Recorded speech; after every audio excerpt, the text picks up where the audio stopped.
All right, let's dive into something I think a lot of our listeners are going to find really relevant. It's all this stuff you've sent in about emotional intelligence, especially at work. I have to say, I'm pretty curious about this myself. Yeah, it's fascinating, isn't it? We tend to think of work as this very logical, left-brained kind of space. But the stuff you've sent over really shows there's so much more going on. Totally. We've got, well, everything from like excerpts from positiveintelligence.com, their white paper on EQ at work, and even, get this, a quote from Jeff Bezos. That one really got my attention. I saw that in your notes, and it seems like you're really hoping to not just understand what EQ is, but how you can use it, to be a better team player, be a stronger leader, even just handle stress better. Yeah, you nailed it. So to kick things off, I thought we could jump right in with this quote from Positive Intelligence. It says, "The world's greatest success stories often begin with vision, gut feeling, and intuition. Yet we often only tap into 20% of our power by relying solely on logic." It makes you wonder, right? Like, how many times have I made a good decision based on just instinct, even when the logic wasn't totally there? That's such a good point. And I think that's what this whole deep dive is about. Understanding that other 80% we're missing out on. I love that. So to understand that 80%, we got to go to the source, right? The brain. From what I've read, neuroscience has kind of moved beyond that simple left brain, right brain thing, right? Yeah, for sure. Newer fMRI research is pinpointing these areas they call the survive and thrive regions. It's way more nuanced. Okay, walk me through this. The survive region, is that basically where like our inner critic hangs out? You could say that, yeah. It's the more primitive part of the brain. Includes the brainstem and limbic system. That's where things like stress, self-doubt, anger, all that comes from. It's your fight or flight response. Useful if you're dodging a car, not so much for a board meeting. Got it. So not the ideal headspace for a team brainstorm. Exactly. Now, think about the thrive region. That's in your middle prefrontal cortex. That's all about empathy, creativity, calm focus. That's where we want to be, especially at work. I see the difference. Is that why, like, when I'm super stressed, I can't even think straight? Like, my brain just freezes up? That's your survive region taking over. But the good news is we can learn to shift gears and tap into that thrive region. And that's where emotional intelligence comes in. This is where it gets really interesting for me. We've got this quote from Jeff Bezos.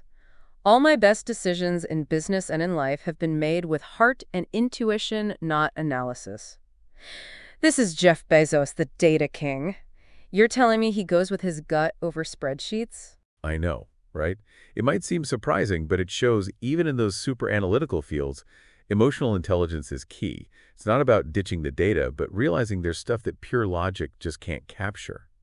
What does Bezos see that's not in the numbers? That's a good point. Even with all the data in the world, you need that human element, understanding people and why they do what they do. Right, and that's what emotional intelligence is all about, understanding those human factors in ourselves and in other people. Okay, so let's define it then. What exactly is emotional intelligence? It's not just about being, like, nice, is it? No, definitely not. It's about being aware of your emotions and others' emotions and using that to make better decisions, handle situations better. I see. Positive intelligence takes this further, right? With these things, sage powers and saboteurs. Yes, they do. The sage powers are like the positive aspects of your emotional intelligence. Empathy, explore, innovate, navigate, activate. Tools you use to operate from that thrive part of your brain. Okay, can you give me, like, really quick examples of how those show up at work? I'm trying to picture it. Sure. So you're working on a tough project. Explore might be you brainstorming solutions. Innovate is finding a whole new way to do it. And navigate is getting the team there even when things get messy. Okay, that makes sense. Oh, what about those saboteurs? They sound kind of like our inner critics from before. Good comparison. Saboteurs are those inner voices trying to hold you back. The judge, always criticizing, the controller who needs everything perfect, the victim who feels powerless.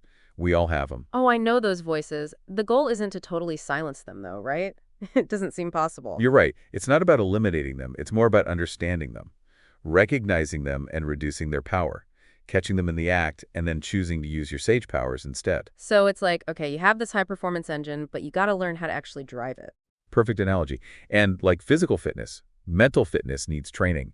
Positive intelligence actually uses the term PQ, or positive intelligence quotient, as a measure of that mental fitness. And the thing is, we can actually improve our EQ. I read that their program, like 98% of people who worked on their EQ for just 6 weeks, they saw improvement in 17 out of 18 key competencies. That's a lot. It is. I think what that could mean at work, right? Smoother projects, leading more effectively, handling pressure without freaking out. It's building that mental muscle. Okay, I'm with you so far. We've got brain science definitions, but how about a real-life example. How does all this play out in, say, a team meeting? They actually give an example in the Positive Intelligence paper about teamwork, how the victim saboteur can totally wreck teamwork while the sage powers can turn things around. Okay, I like where this is going. Let's say I'm in a team meeting and I feel like my ideas are being ignored. If the victim takes over, you might withdraw, get resentful, blame others.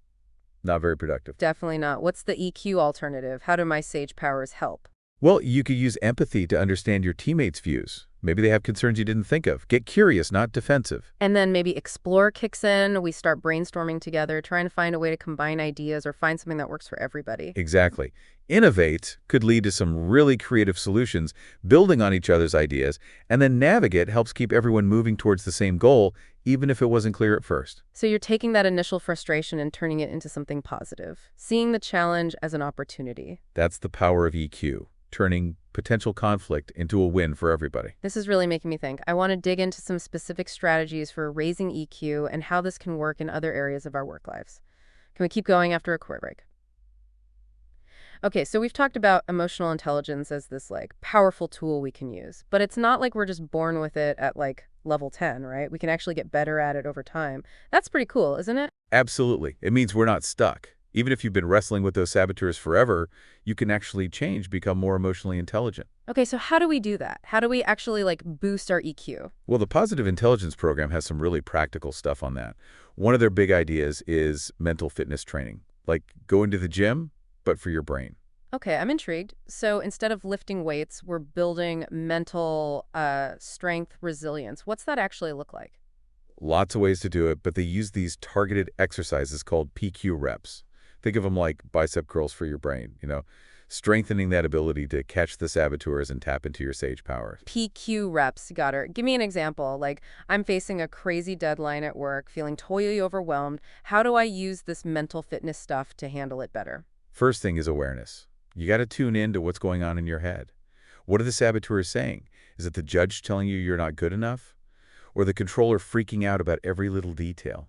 Oh, yeah, those guys love a tight deadline. It's like they know exactly how to push my buttons. Totally normal, but don't let them take over. That's where the PQ reps come in. Maybe you take a few minutes to do a breathing exercise or focus on a positive affirmation, something that helps you, or even just visualize yourself getting it done successfully. So you're kind of hitting pause on that spiral of negative thoughts and swapping in something better, something more positive. Exactly. And if you do that regularly, over time, you're actually rewiring your brain. You respond to stress differently. It's like building up your mental immunity. This is fascinating, but how does this personal focus on mental fitness, how does it translate to teamwork? If I'm working on my EQ, does that actually impact the people I work with? Think of it like this. If every single person on the team is more self-aware, more resilient, better at managing their own emotions, it just creates a better atmosphere for everyone. It's contagious. So I'm less likely to get triggered by the little things, and I'm also better at supporting my teammates when they're having a tough time. Exactly. And remember those sage powers. Empathy, explore, innovate, navigate, activate. When those are front and center in our minds, it changes how we interact with others. Teamwork just flows better. Okay, I see the connection. Can you give me a concrete example of how this might play out, in an actual team setting? Sure. Imagine a team brainstorming ideas for a new project. If everybody's using their sage powers, you'll see a lot of listening, respectful communication, people building on each other's ideas. Even disagreements, they're handled constructively. Focused on finding the best solution for the team. Okay, that's the ideal. What happens if, the saboteurs are running the show? Sounds like things could get messy pretty fast. Yeah, it could be a lot of interrupting, people getting defensive, stuck on their own ideas, even if they're not the best ones. Some folks might even withdraw, feel like their input doesn't matter. Creates a bad vibe. So it really can make or break a team, whether they embrace this idea of mental fitness and actually work on those sage powers? It really does. And the research shows it goes beyond teamwork, too.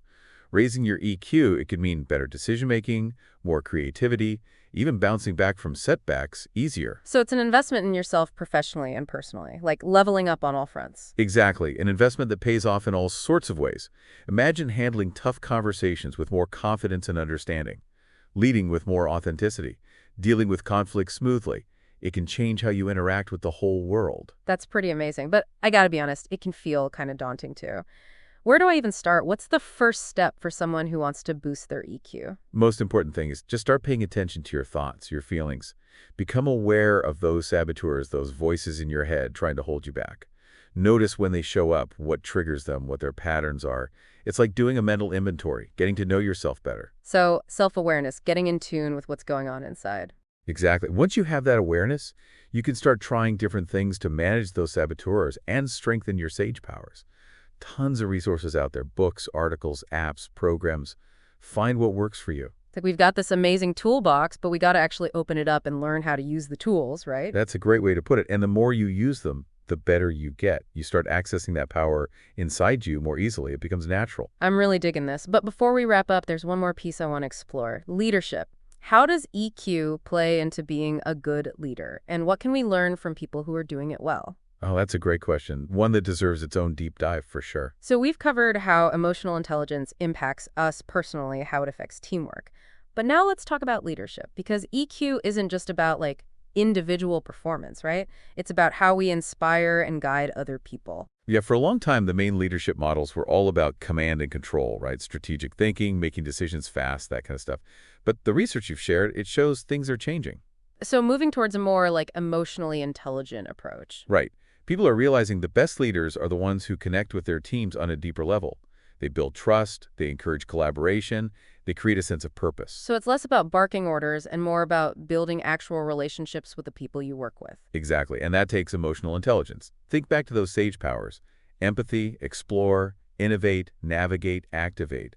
All crucial for good leadership. Okay, I see how those could be useful, but can you give me some real-world examples? Like, how do those sage powers actually show up in a leader's actions? Of course. Let's say a leader has to make a tough call, something that'll affect the whole team. Instead of just imposing their own view, they use empathy to understand everyone's perspective, their concerns. They really listen, not just waiting to talk.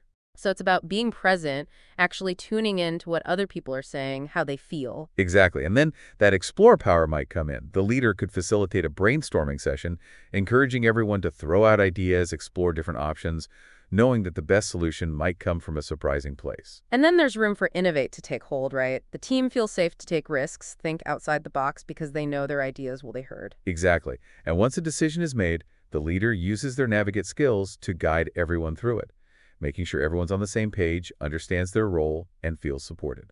And then activate comes in, inspiring the team, getting them motivated to take action and work together toward that shared goal. You got it. You can see how those sage powers, when a leader embodies them, it creates a team dynamic that's not just productive, but really fulfilling for everybody. This is all making a lot of sense. Any real-world examples? Like, are there leaders out there, maybe even in business, who are good at this whole emotionally intelligent leadership thing? Well, the Bezos quote we talked about earlier, that's actually a good example. He said his best decisions were based on heart and intuition, not just analysis. Oh, yeah. I remember thinking that was kind of surprising since he's so data-driven. Exactly. And I think it's a good example because it challenges that idea that leadership is all about cold logic. Bezos is clearly a smart guy when it comes to business, but he also gets the importance of intuition, empathy, connecting with people. That's a big part of emotionally intelligent leadership. It's about understanding that the numbers are important, but they don't tell you everything. You need that human element to make good decisions. Absolutely. And the best leaders can use both. They can analyze data and understand their team's needs, build that culture of trust and collaboration. It's a powerful combo. This has been a really eye-opening deep dive. I feel like I get emotional intelligence in a whole new way. Not just what it is, but how I can actually use it to be better at work, have better relationships, even be a better leader myself. I'm so glad to hear that. And remember, emotional intelligence isn't just some abstract idea. It's a set of skills we can all learn and get better at. And the benefits are huge for us and for the people around us. So to our listeners, if you're feeling inspired to start your own EQ journey, remember it all starts with being aware. Pay attention to your thoughts, your feelings, how they affect what you do, and don't be afraid to try different things to manage those saboteurs and build up those sage powers. There's tons of stuff out there to help you. And every step you take, no matter how small, it's a step in the right direction. This isn't just about being a better worker or getting a promotion or whatever. It's about being your best self, living a more fulfilling life, and making the world a little bit better, a little kinder. That's a great thought to end on. We hope this deep dive has given you some food for thought and maybe inspired you to start your own emotional intelligence journey. Thanks for joining us. So we've covered how emotional intelligence impacts us personally, how it affects teamwork, but now let's talk about leadership, because EQ isn't just about individual performance, right? It's about how we inspire and guide other people. Yeah, it's interesting. For a long time, those classic leadership models were all about command and control, strategic thinking, being decisive, all that. But the research you've sent, it really seems like things are shifting. So moving towards a more, well, emotionally intelligent approach. Exactly. People are realizing that the best leaders are the ones who can connect with their teams on a deeper level, building trust, encouraging collaboration, creating a sense of shared purpose. So it's less about giving orders and more about actually building relationships with the people you lead. That's a great way to put it. And that takes real emotional intelligence. Think back to those sage powers we talked about. Empathy, explore, innovate, navigate, activate. Those are all essential for good leadership. I see how those could be useful, but can you give me like some real-world examples? How do those age powers actually show up in what a leader does? Sure. Let's say there's a leader who has to make a tough decision, something that will affect everyone on the team. Instead of just saying, this is how it's going to be, they use empathy to really try and understand each person's perspective, what they're worried about. They really listen, not just waiting for their turn to talk. So it's about being present, actually tuning in to how people are feeling, not just what they're saying. Right. And then that explore power might kick in. The leader could have a brainstorming session where everyone throws out ideas, explores different options, knowing that sometimes the best solution comes from somewhere unexpected. And that creates space for innovate, right? The team feels safe to take risks, think outside the box because they know they won't be shut down. Exactly. And then once they've made a decision, the leader uses their navigate skills to guide everyone through it, making sure everyone understands their role, feels supported, all of that. And then Activate comes in. It's about inspiring the team, getting them motivated to take action, work together towards that shared goal. You got it. And you can see how those sage powers, when a leader really uses them, they can create a team dynamic that's not just productive, but actually really fulfilling for everyone involved. I like that.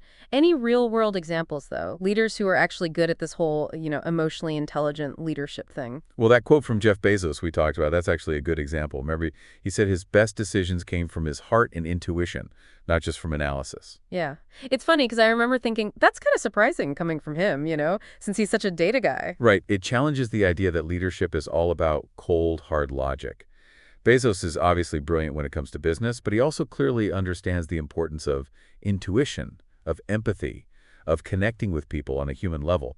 That's a big part of emotionally intelligent leadership. It's realizing that the numbers are important, but they don't tell you everything. You got to have that human element to make truly good decisions. Absolutely. And the best leaders, they can do both. They can analyze data, come up with strategies, and understand their team's needs. Build that trust and collaboration. It's a powerful combination. This has been a really eye-opening dive, I gotta say. I feel like I get emotional intelligence in a whole new way now. Not just what it is, but how I can actually use it, to be better at work, have better relationships, even be a better leader myself. I'm so glad to hear that. And remember, emotional intelligence isn't some mysterious thing. It's a set of skills that anyone can learn and get better at. And the benefits, they can be life-changing. For you and for everyone around you. So for our listeners, if you're feeling inspired to, start your own EQ journey, remember it all starts with paying attention. Notice your thoughts, your feelings, how they affect what you do. Don't be afraid to try different things to manage those saboteurs and build up those sage powers. There's a ton of resources out there to help. And any step you take, even a small one, it's a step in the right direction. And this isn't just about being a better employee or getting ahead at work or any of that. It's about becoming the best version of yourself, living a more fulfilling life and, making the world a little bit better, a little kinder. What a great thought to leave everyone with. We hope this deep dive has given you some things to think about and maybe even inspired you to start your own emotional intelligence journey. Thanks for joining us.